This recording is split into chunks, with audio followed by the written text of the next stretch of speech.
오늘 하나님의 말씀은 신약성경 147페이지 요한복음 4장 1절로 30절까지 말씀입니다. 본문을 한번 읽고 말씀을 들으시면 감사하겠습니다. 이 시간 예배드리는 여러분에게 하나님께서 하늘의 생수를 부어주시기를 주님의 이름으로 축복합니다. 오늘은 예수님이 주는 물을 마시면 영원히 목마르지 않습니다. 이런 제목으로 함께 은혜를 나누겠습니다. 오늘 본문은 우리에게 진정한 행복이 무엇인지, 진짜 성공한 인생, 진짜 형통한 인생, 진짜 축복의 인생이 어떤 것인지 해답을 주고 있습니다. 3절에 예수님께서 남쪽 유대를 떠나서 북쪽 갈릴리로 가셨습니다. 예수님께서 북쪽 사마리아에 있는 수가라고 하는 동네에 도착하셨습니다. 사마리아는 남쪽에 사는 유대인들이 가장 가기 싫어하는 곳입니다. 그 이유는 이스라엘의 순수한 혈통이 더럽혀졌기 때문입니다. 구약시대 때 북이스라엘과 이스라엘의 수도였던 사마리아는 예수님이 태어나시기 722년 전에 아수르 제국에 의해서 멸망을 당했습니다. 그때 아수르 제국의 민족 혼합 정책, 유대인들의 민족 말살 정책에 의해서 많은 아수르 사람들이 이 이스라엘 사마리아로 들어와서 살게 되었습니다. 하나님을 모르고 하나님을 믿지 않고 이방신을 섬기고 우상 숭배하던 그 아수르 이방인들이 들어와 같이 섞여서 살게 된 거예요. 그 결과 사마리아 사람들이 이방인들과 결혼을 해서 자녀를 낳게 되었고 결국 순수한 이스라엘의 혈통이 사라지게 되었습니다.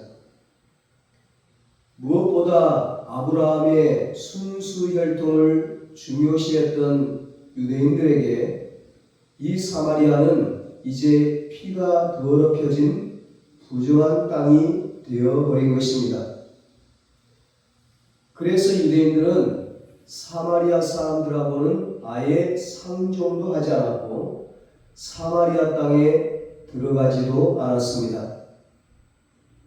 어쩔 수 없이 사마리아 땅을 지나가야 한다면 빙 돌아서 가든지 아니면 지나갔더라도 그 지역을 벗어나자마자 신발을 털고 먼지도 털어냈습니다. 사마리아의 흙도 먼지도 다 부정하다고 더럽다고 여겼기 때문입니다. 바로 그 사마리아에 예수님이 가신 것입니다. 마태복음 1장에 보면 예수님의 족보가 나오죠. 마태복음 1장 1절에 아브라함과 다윗의 자손 예수 그리스도의 계보라 말씀합니다. 예수님도 아브라함의 순수 혈통의 유대인이셨던 거예요. 그래서 유대인의 법도에 따라 예수님은 할례도 받으시고 유대의 절기도 지키셨던 정통 유대인이셨습니다. 그러므로 예수님이 사마리아에 가셨다는 것은 당시로서는 충격적인 일인 거죠. 파격적인 행보예요. 유대인들에게, 특히 유대 지도자들, 대제사장들, 서기관들, 율법을 중요시하는 바리새인들, 이런 사람들에게 공격의 빌미를 주는 겁니다. 그러면 예수님께서 왜 이런 상황에서 사마리아로 가셨을까? 왜 남들이 하지도 않은 이런 파격적인 행보를 하셨을까? 예수님은 왜 아무도 가지 않는 그 부정한 땅, 이방인들의 피로 더럽혀진 그 더러운 땅 사마리아로 하신 것일까? 여러분, 예수님은 육신을 입고 있지만 우리 인간들과는 다릅니다. 예수님은 하나님의 아들이시고 예수님이 곧 하나님이십니다. 성자 하나님. 그래서 예수님이 하시는 일은 우연이 없어요. 어쩌다가 이루어진, 되어진 그런 게 없어요. 그러니까 예수님이 우연히 어쩌다 가다 보니까 그 사마리아에 가신 게 아니에요. 모든 것을 다 아시는 예수님, 모든 것을 뻔히 꿰뚫어 보시는 하나님이신 예수님, 그 예수님의 모든 계획과 섭리 가운데 되어진 일입니다. 오늘 저와 여러분들이 예수 믿고 구원받은 것도 하나님 전에 나와서 예배드리는 것도 우연이 아니에요. 어쩌다가 되어진 일이 아니에요. 다 하나님의 손길이 있어요. 하나님의 계획이 있어요. 하나님의 섭리가 있어요.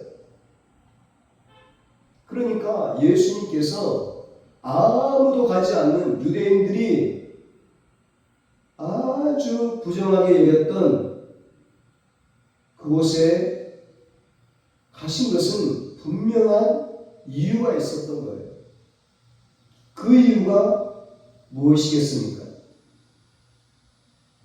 잃어버린 양, 잃어버린 영혼, 한 사람, 한 영혼 만나서 그들에게 구원을 주고 그들에게 생명을 주기 위해서, 영생을 주기 위해서, 영원한 만족과 행복과 축복을 주기 위해서 예수님이 가신 거예요. 의도적으로 계획을 가지고. 오늘 본문에 보면 수가라고 하는 동네에 살고 있던 한 외로운 여인을 만나시려고 목말라 하고 있는 이 여인에게 생수를 주시려고 예수님이 사마리아로 가신 거예요. 사마리아는 그 옛날에 구야시대 때 북이스라엘의 수도였기 때문에 큰 도시예요. 그리고 수가라고 하는 동네는 그 사마리아에서 아주 작은 마을이었어요.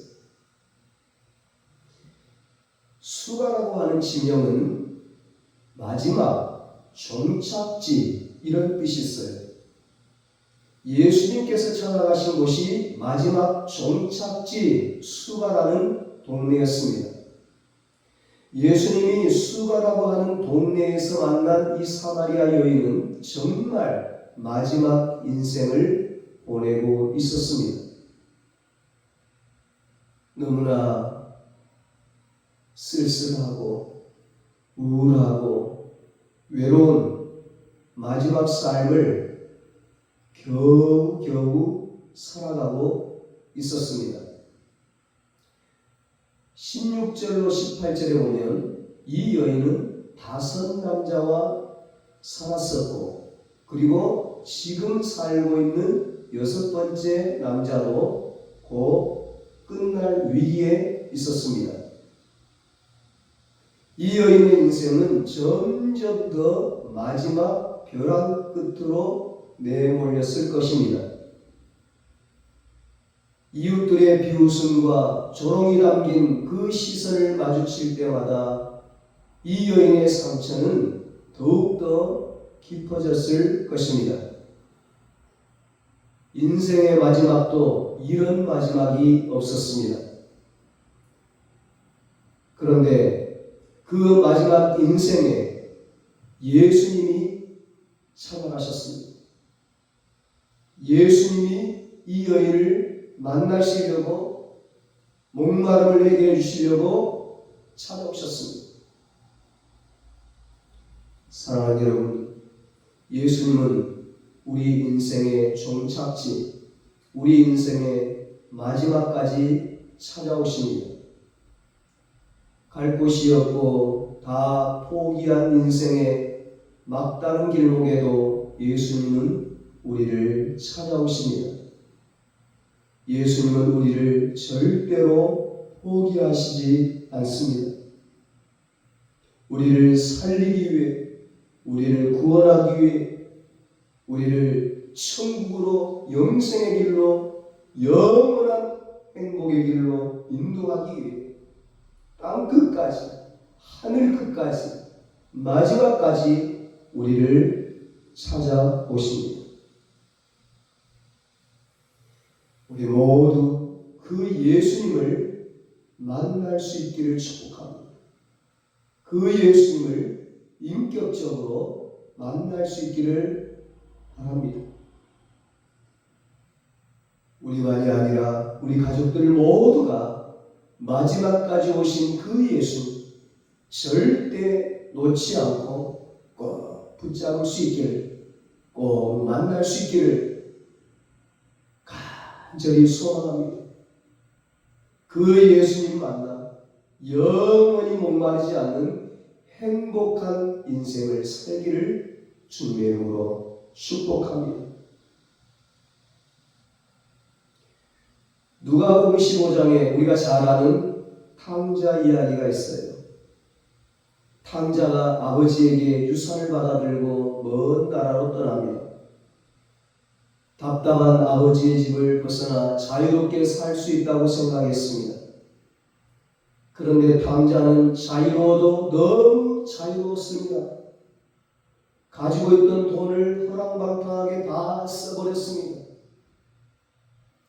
탕자는 타락을 해도 인생의 마지막 밑바닥까지 타락했던 것입니다. 가진 돈을 모두 탕진해버린 탕자는 돼지 치는 일을 하며 겨우 목숨을 연명해 갔습니다. 그런데 그 땅에 흉년이 들었어요. 흉년이 되니까 더 궁핍해지는 거예요. 살기가 힘든 거예요. 이제 곧 굶어 죽을 지경이었습니다. 탕자의 인생은 정말 마지막 종착지에 와 있었습니다. 수가라 하는 동네에 살던 이 여인의 신세와 똑같았습니다.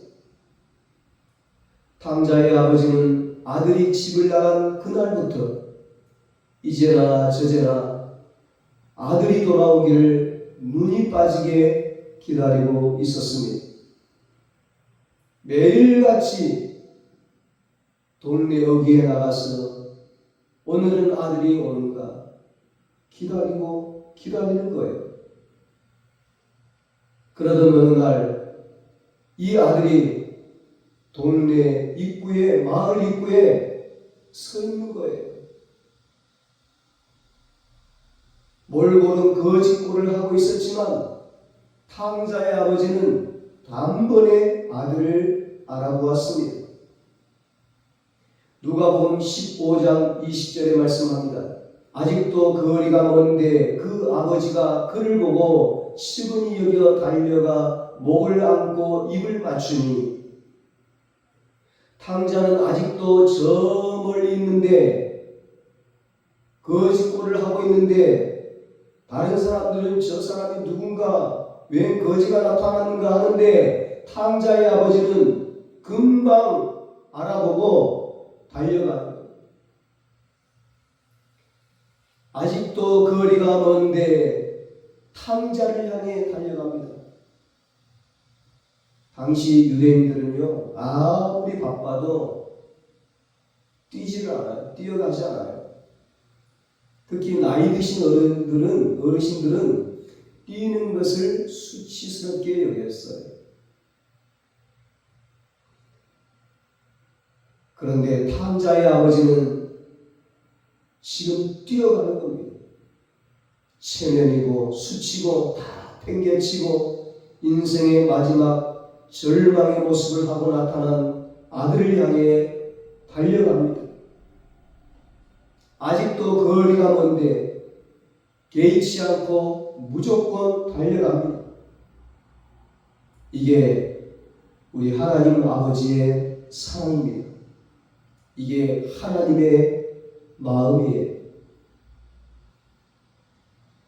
사랑하는 여러분, 우리가 아무리 하나님을 멀리 떠나 있어도 하나님은 우리에게 달려오십니다.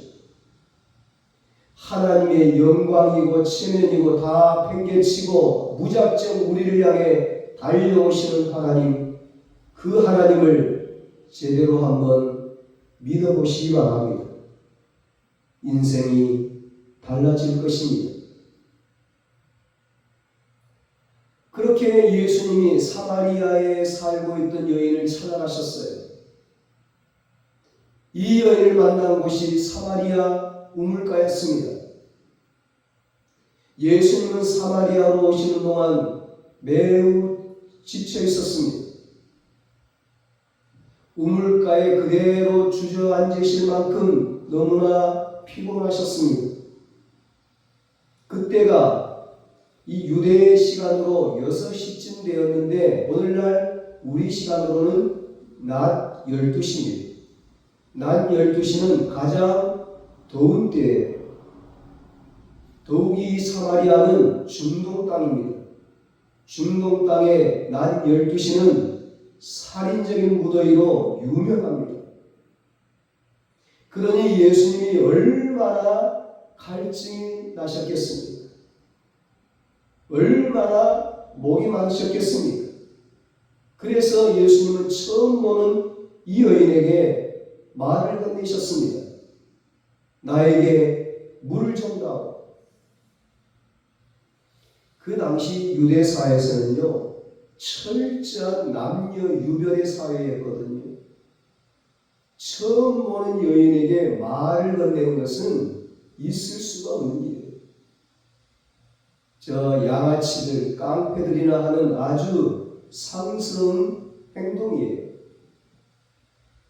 그럼에도 불구하고 예수님은 왜 난생 처음 보는 이 사마리아 여인에게 말을 건네셨을까?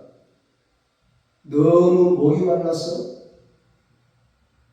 지금 타는 갈증을 해소하기 위해서 정말 예수님이 단순히 육신의 목마름 때문이었을까? 그렇지가 않아요. 그것보다는 더 깊은 의미가 있어요. 그 의미를 두 가지로 우리가 생각해 볼 수 있습니다.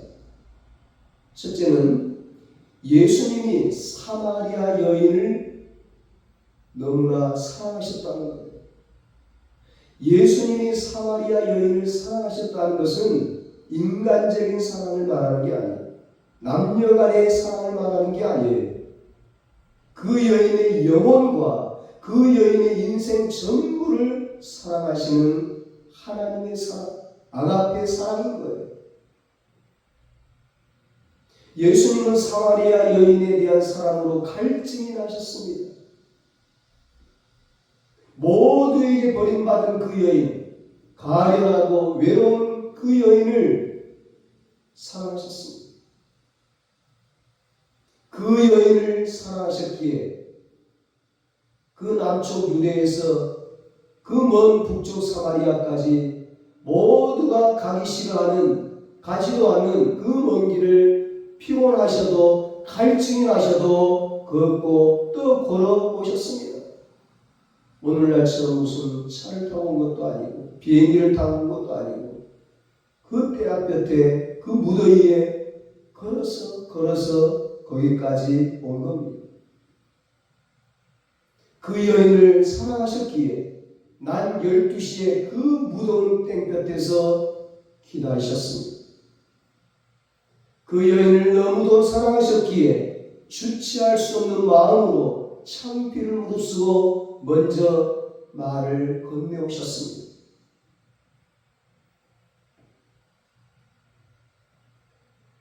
스바냐 선지자는 스바냐 3장 17절에서 그 하나님의 사랑, 예수님의 사랑을 이렇게 고백하며 찬양합니다. 너의 하나님 여호와가 너의 가운데 계시니 그는 구원을 베푸실 전능자이시라. 그가 너로 말미암아 기쁨을 이기지 못하시며 너를 잠잠히 사랑하시며 너로 말미암아 즐거이 부르며 기뻐하시리라 하리라. 아멘.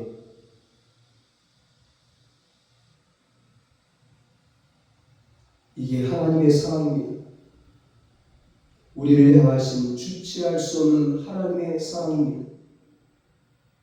우리를 너무도 사랑하시기에 기쁨을 이기지 못하시고 참을 수 없는 것이 하나님의 사랑이십니다. 주님은 우리를 향한 사랑으로 갈증이 나셨습니다. 예수님은 이런 마음으로 지금 사마리아 여인에게 말을 건네신 것입니다. 정말 예수님은 사마리아 여인을 사랑하는 일이라면 못하실 일이 없었습니다. 사마리아 여인을 사랑하시기 위해 모든 일을 다 하셨습니다. 그러면 이것이 어디 사마리아 여인에게만 해당되는 일이겠습니까? 우리도 예외가 아닙니다. 우리를 사랑하시기 위해 모든 것을 다 하셨습니다. 예수님은 우리를 사랑하시기 위해 시간과 공간을 초월해 인간의 역사 속으로 찾아오셨습니다. 하나님이 인간의 몸을 입고 이 땅에 오셨습니다. 예수님은 하나님이셨지만 하늘 보좌를 버리시고 인간의 몸이 되셨습니다. 이것은 하나님으로서 있을 수 없는 일이었습니다. 그뿐만이 아니었습니다.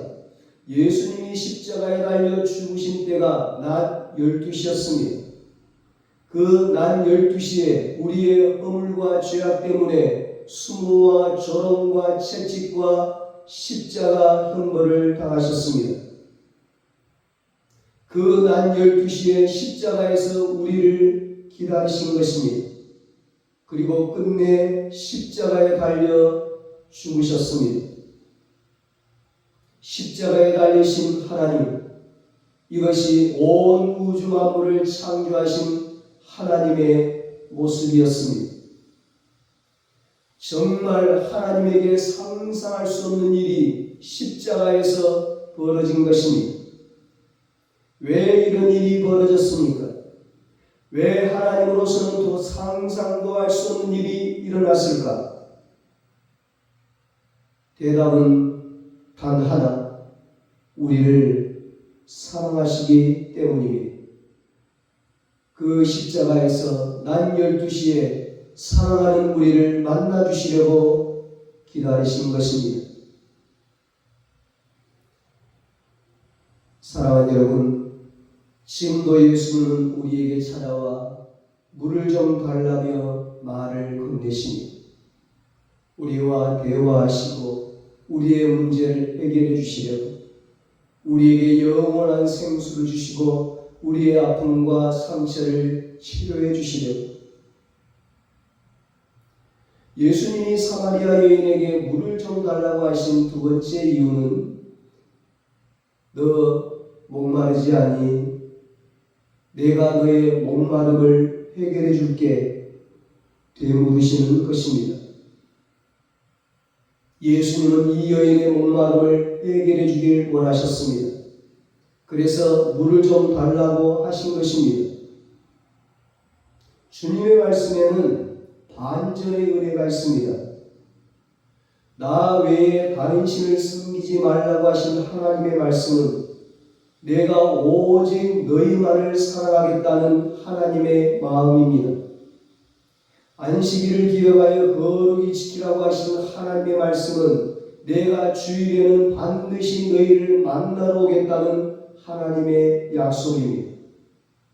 반응하지 말라고 하시는 하나님의 말씀은 내가 어떠한 경우에도 너희와의 사랑을 지키겠다는 하나님의 다짐입니다. 우리를 향하신 일편단심 사랑의 고백입니다. 예수님이 사마리아 여인에게 물을 좀 달라고 하신 것도 내가 너의 목마름을 해결해 주겠다는 역설적인 표현이었습니다. 사마리아 여인은 날마다 우물에서 물을 마셨지만 다시 목이 말랐습니다. 마셔도 또 목이 마르고 또 목이 탔습니다. 여러분, 여기 우물은 무엇을 말합니까? 우물은 이 세상을 뜻합니다. 이 여인은 세상의 우물에서 목마름을 해결하려고 했습니다. 그래서 6번째 남자와 살았습니다. 그럼에도 여전히 목이 말랐습니다. 이것은 인생의 행복을 세상의 우물에서 찾으려고 하는 우리들의 모습을 적나라하게 보여주는 것입니다. 우리는 세상의 물질, 세상의 주의, 세상의 만족에서 행복을 찾으려고 발버둥을 칩니다. 하지만 아무리 애를 써도 세상에는 행복이 없습니다.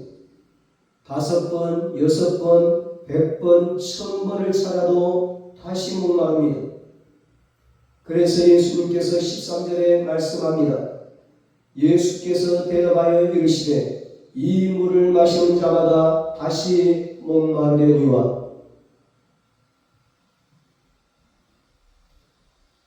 마치 어린아이가 달콤한 사탕을 먹으면 먹을수록 목이 마른 것처럼 또다시 목이 마르는 것이 이 세상입니다.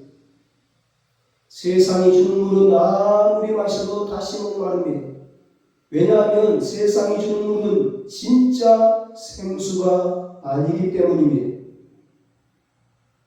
전도서 1장 2절에 세상의 부귀 여와 쾌락을 다 누렸던 솔로몬 왕이 인생 말년에 죽기 전에 고백합니다. 헛되고 헛되며 헛되고 헛되니 모든 것이 헛되도다. 세상에서 놀 만큼 놀아보고 즐길 만큼 즐겨보고 누릴 만큼 누려보아도 끝내 죽게 되면 죽어 지옥 가게 되면 아무런 의미가 없습니다. 하나님 계신 천국에서 영원히 살지 않으면 모든 것이 허무할 뿐입니다. 영원히 목마르지 않는 물, 영원히 배고프지 않는 음식은 세상의 우물에서 얻을 수 있는 것이 아닙니다. 오직 영생수이신 예수님만이 주실 수 있습니다. 14절에 말씀합니다. 내가 주는 물을 마시는 자는 영원히 목마르지 아니하리니 내가 주는 물은 그 속에서 영생하도록 솟아나는 샘물이 되리라. 아멘. 사랑하는 여러분, 세상의 우물에서는 행복을 찾을 수가 없습니다. 아무리 마셔도 목마를 뿐입니다. 예수님이 주시는 물을 마셔야 영원히 목마르지 않습니다. 예수님이 주는 물을 마셔야 영원히 행복할 수 있습니다. 예수님의 사랑을 마셔야 외롭지 않습니다. 예수님의 평안을 마셔야 두렵지 않습니다. 예수님이 주시는 기쁨을 마셔야 우울하지 않습니다. 예수님이 주시는 생명의 양식을 먹어야 영생할 수 있습니다. 예수님이 주시는 소망을 마시면 어떤 어려움이 와도 절망하지 않습니다. 예수님이 주시는 능력을 마시면 세상을 이길 수 있습니다. 마귀를 이길 수 있습니다. 병을 이길 수 있습니다. 죽음도 이길 수 있습니다. 예수님처럼 죽어도 다시 살겠고 다시 소생하고 부활하는 역사를 보게 되는 것입니다. 우리 모두 예수님이 주는 물을 마시고 영원히 목마르지 않는 행복한 삶을 사시기를 예수님의 이름으로 축원합니다. 기도하겠습니다. 하나님 아버지, 이 무더위에 우리가 물도 마셔야 하지만 그러나 세상의 물은 마셔도 여전히 목마릅니다. 우리 모두가 예수님이 주시는 물을 마시게 하여 주시옵소서. 예수님의 사랑을 마시고 예수님의 평안을 마시고 예수님이 주시는 기쁨을 마시게 하여 주시옵소서. 예수님이 주시는 생명의 양식을 먹고 예수님이 주시는 소망을 먹고 예수님이 주시는 능력을 먹고 그래서 승리의 삶을 살아가게 하여 주시옵소서. 예수님이 주시는 물을 마시고 영원히 목마르지 않는 행복한 삶을 살게 하여 주시옵소서. 이제는 우리 주 예수 그리스도의 무한하신 은혜와 하나님 아버지의 사랑하심과 성령님의 위로하시고 교통하심이 예수님이 주시는 물을 마시고 영원히 목마르지 않는 행복한 삶을 살기로 다짐하는 사랑하는 모든 성도들과 저들의 가정과 자녀들과 사업과 직장 위에 이제로부터 영원토록 함께 있을지어다. 아멘.